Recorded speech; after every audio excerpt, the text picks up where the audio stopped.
What's up, Chargers fans? Another video after another win. It was freaking awesome to watch the Chargers stomp the Raiders on Monday Night Football. And they did that in large part because of their effective blitzes or just the threat of a blitz. I'm not going to spend a lot of time breaking down the defensive line or the coverages today. I just want to talk about who blitzed and show who blitzed and how it affected the play. Let's get into it. So the first two plays, they're just going to be the threat of the blitz with White and Tranquill, or White or Tranquill. They don't actually blitz. And I won't focus on those throughout this breakdown, but I wanted to point out two instances because they resulted in positive plays. There's just something about, it's really weird. There was something about the threat or the blitz itself that just made things not work for the Raiders. Even just the threat of it, for whatever reason, things just didn't work out for the Raiders. It was like voodoo magic. I don't know why, but for whatever reason, something didn't work for the Raiders. A drop, incomplete pass, bad throw, something. It was like bad luck, like just the threat of a blitz caused something to go wrong. So this first play, you're going to see Covington. Let me get out my drawing tool. You're going to see Covington right here. God, my drawing is terrible. He's going to start on a double team, but you can actually see Jerry Tillery crash and basically get a 3-for-1 here to free up Covington. And this is actually going to end up setting the Raiders back. They kick that field goal, they miss, and then the Chargers go down and score and basically put the game away. So, lovely effort from Tillery here. I really love it. It won't show up on the stat sheet, but it's awesome. But again, we also hear that we have one of those looks, right? We have White potentially blitzing. We have Tranquill potentially blitzing. Who knows? The Raiders have to communicate to try to pick it up, and they do, except for the part where Jared Tillery absolutely crashes their party. So let's check it out.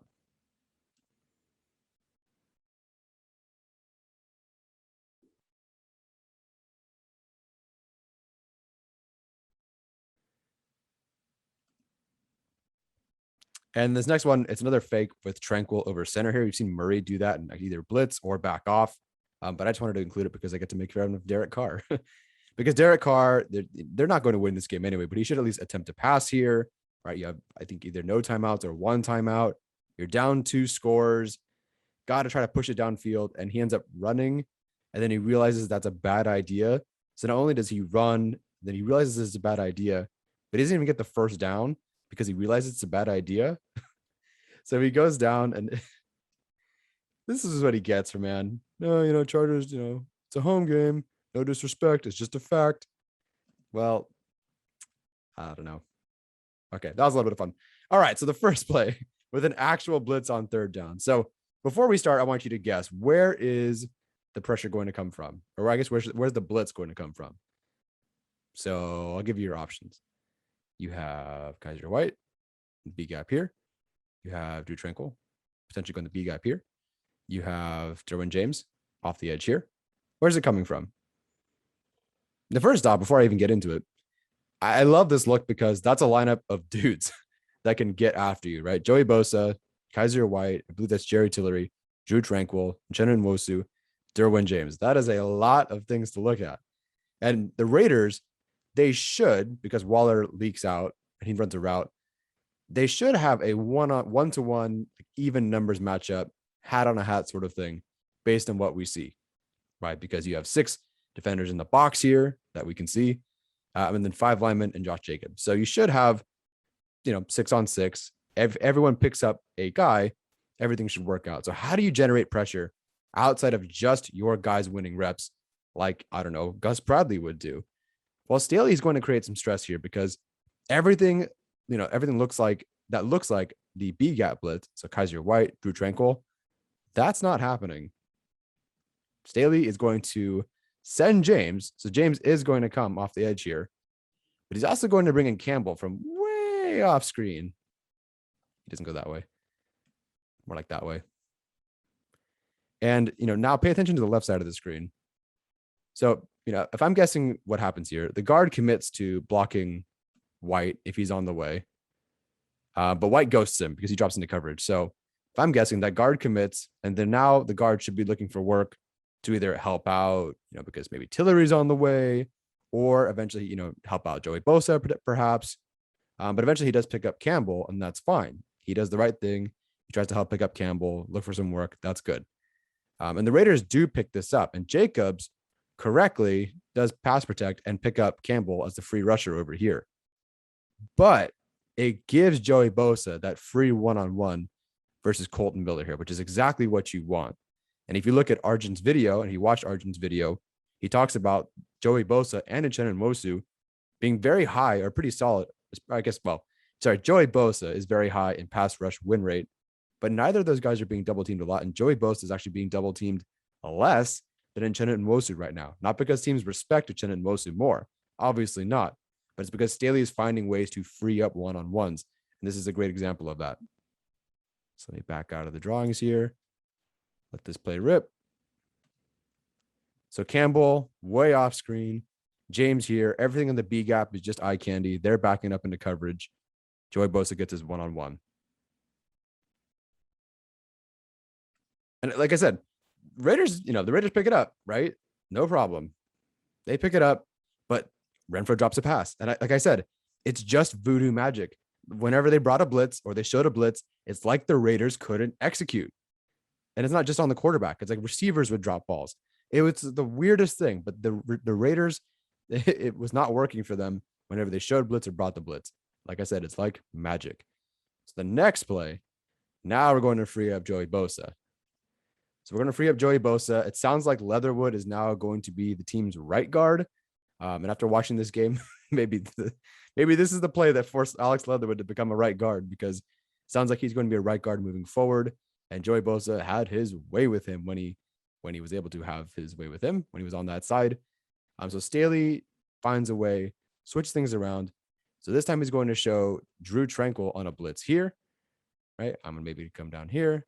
And oops, that is awful. And, again, the running back has no choice. He has to pick up Drew Tranquill because he's the free runner. Good decision. Great decision by the running back to pick up Drew Tranquill. Right call. Again, the Raiders pick it up.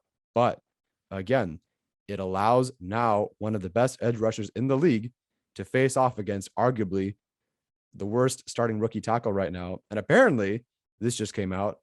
I'm not huge on their grades, but Leatherwood is their lowest graded rookie right tackle through the first 4 weeks than any other rookie right tackle since 2006.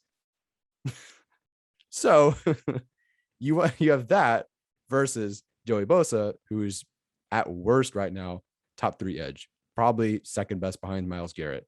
And now he's one-on-one. So guess what the outcome of the play is?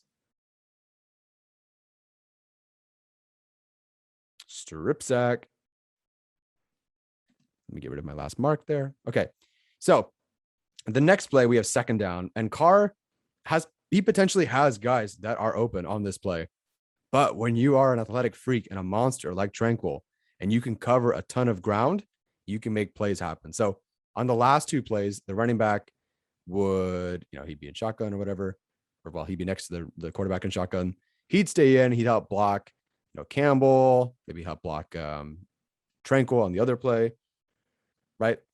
But this time he's going to be asked to chip Joey Bosa here, right? And then kind of just leak out for, I think he just ends up sitting right here. And so there's, and he ends up open. And there's also, I believe it's this receiver here is going to be a receiver that's open here.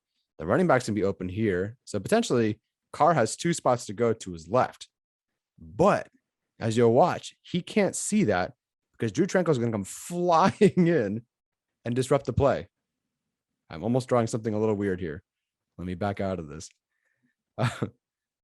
He can't see that because he's a right-handed quarterback, and Drew Tranquill is going to bring the heat, and he has to roll out to his right, and he's going to miss the guys that are open. It's really eerie. It's like Staley knows that that these route concepts or whatever are on the way, because sure, you can have guys that are free on the left, but if you can't see them, it's like they're not available options. And Carr isn't Herbert or Mahomes. He can't make that throw across the field, back across his body, one hash to the other. Very, very difficult. So he has to throw it away. So again, you'll see Drew Tranquill. He's going to bring it and fly to Derek Carr. Carr's going to have to leave. This running back's going to chip Bosa and hang out right here. I believe it's this receiver that finds a spot right here, sort of ish open. Either way, even if this guy's not open, and debatable, I think Nasir Adderley could have taking care of him. But this running back's available. There's a check down there, but Carr can't see it because this blitz is furious and it is fast. Again, here's Drew Tranquill here. Right, so pause, running back right here. There are options.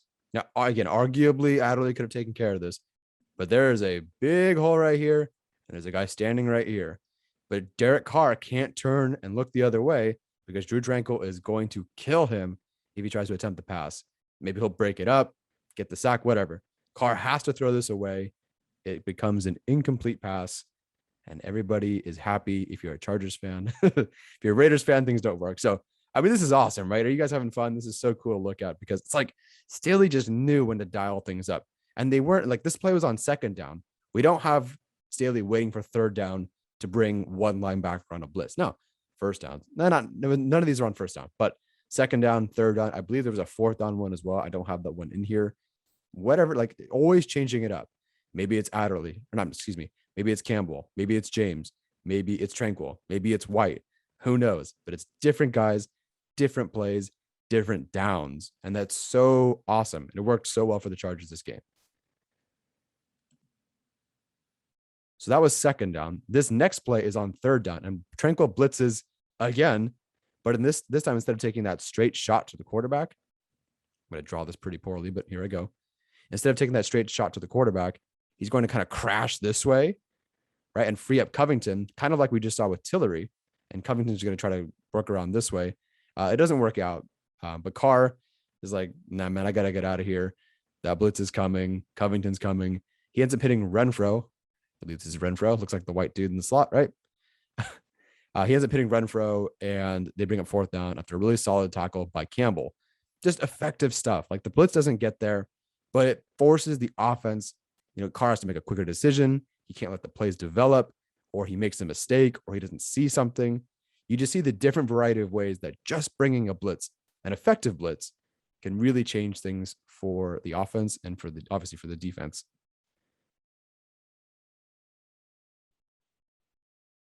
Great tackle by Campbell. That is, Hunter Renfro is not a big guy by any means, but he's very shifty. Really, really solid tackle. The first down right here. He's nowhere near it. Brings up fourth down. So blitz on second down, which we already saw, right? Carr has to throw it away. Then blitz again on third down. And Carr has to just get it to Renfro, get 7 yards on 3rd and 10. They have to punt. Good stuff. All right. So this one is going to some Kaiser White action finally. And Carr, to his credit, makes a really, really good play here. You just have to tip your cap to him on this one. But White is brought on this play. And boy, he doesn't have the size advantage on this left guard, but he's about to work this left guard. So you have Drew Tranquill is going to drop. Kaiser White is going to come screaming in and just blow up this left guard. And then because I think Carr moves, he ends up looping kind of this way to try to get to Carr. And he almost does. He almost does. But what I don't have shown here, I guess I should have kept it in. There's a player open deep with Campbell. I don't think he's close enough to make the play. And I absolutely believe without pressure, Carr could have hit him for a big game. But White goes ballistic, tells the left guard to be humble and sit down, that he almost gets to Carr. But it is a really solid play from Carr. So not a lot you can say there because the blitz was almost very effective. Excuse me, sir. Almost gets Carr. Would have been, right? Wouldn't that have just been the play of the week? If we can get back to the right spot. Yeah, just excuse me. Right? Kaiser White just shoves the guy down. We can watch it a few times, right? We don't mind watching Kaiser White shove down a Raiders player, do we? And almost gets him. Even Linval Joseph. Linval Joseph was a freaking animal, by the way. I wish I could do a breakdown of him. I won't because I don't have time. But the dude was an animal. The whole interior defensive line was amazing. But anyway, yeah, just a good play by Carr. You got to tip your cap to this one. That's a good play. And then Nasir Adderley gets the penalty. I think that's bull crap. I thought that was a crap penalty, to be completely honest. But it is what it is. All right, so one more play. So again, what I love is that we've seen, third down, Campbell and James are brought. Third down, Tranquill. Third down, White. Second down, Tranquill. Right? Just whenever I feel like it, I'm going to blitz different players. Typically White or Tranquill, sure. but he has options. And things will get even more intense with Chris Harris Jr. returns. Don't forget about that. Chris Harris Jr. is a big blitzer for Staley's defense. Saw it at the scrimmage. I believe he saw it in week 1. Did he play week 1? Yes, he did. So you saw it early in the year and in the training camp and at the scrimmage. He's going to be a big part of it moving forward, that DB blitz. We saw Campbell do it in this game, but now you're going to see Harris Jr. do it, and maybe a little bit more, but we'll see. So I love that Staley isn't waiting until third down. This is second down here, and he just brings it as he pleases. This one is just straight up crap from Derek Carr because he sees Tranquill coming. He knows he has to get rid of it. And then instead of firing it to the receiver, he retreats and just kind of dumps it in front of the receiver. So like Herbert can make that work. We've seen Herbert make that work because he has the arm and the height and the size. Carr's throwing floaters. He doesn't make it work. So the last play, some more fun, just easy. Drew Tranquill. He's brought. Nobody picks him up again. I don't know why, but I'm sure Steven can talk about offensive line protections or miscommunication better than I can. But no one picks up Tranquill. Carr has no choice. Floater, dump it, womp. So of all the blitzes or threats of a blitz, like those first two plays that I charted, here's the result of each play. A sack, a scramble for 3 yards, incompletion, sack fumble, incompletion, short pass on third down, which forces them to punt, one pass for a first down, which is the one that you saw that was a really good play by Carr, and then incompletion. I didn't show every play, but I mean, that's really effective. The Chargers have the third highest pressure rate in the NFL right now, behind the Browns, actually. And it's going to be really key that they bring the heat against Mayfield on Sunday. So that is it from me today. I hope you guys enjoyed watching Derek Carr and the Raiders absolutely struggle to move against the blitz, against the threat of the blitz. They just looked like everything was out of sorts. And maybe that's a mental thing that's just caused by the pressure or the threat of a blitz. We're a really good defense, but Staley brought it. And I don't know how similar Derek Carr and Baker Mayfield are as passers, but to me, they're just guys unlike a Patrick Mahomes who can make, Patrick Mahomes can, make these crazy plays. I just don't see Derek Carr and Baker Mayfield doing that consistently. So I really think the game plan will generally be similar, especially because apparently Baker Mayfield is hurt. So I can't wait to watch the Chargers just get after Baker Mayfield, give their offense more opportunities, more sacks for the defense, all that sort of good stuff. So guys, if you enjoyed this, let me know in the comments. I enjoyed this because anytime you get to watch the Chargers beat up the Raiders, not a bad day. Please check out Arjun's video. Steven will have a breakdown as well on the offensive line, which was amazing as well. Can't wait to watch that. That'll be coming up soon. As always, guys, take care and bolt up.